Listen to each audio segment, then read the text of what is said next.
man sila akong kadil, taga Cebu man akong kadil. Dito ko mga hatag ko ng mga documents. Kasi sipa kayo, good. Ha? Sila po sipa kayo. Oo, okay, ano ilang ikuan. Kaya naman, nasabit naman ako na. Ang tama ra to akong gihatag sila nga billing, oy. Di na ko mohatag katong liquidation. Oo, tama. Kaya na-forward na naman po na akong liquidation tong kuan. Taga Cebu po.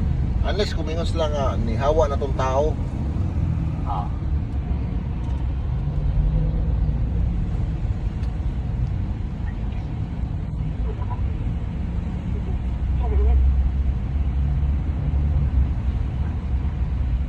Pagpatong karong June 1, kung wa sila yung i-submit sa ko, masahan ako silang bagong ko.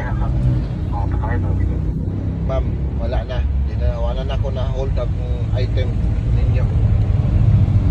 Second batch ng item, wala na ako na hold kay mahal na. Tama. Ito ang makihingi. Ayun, lagi direso. Pero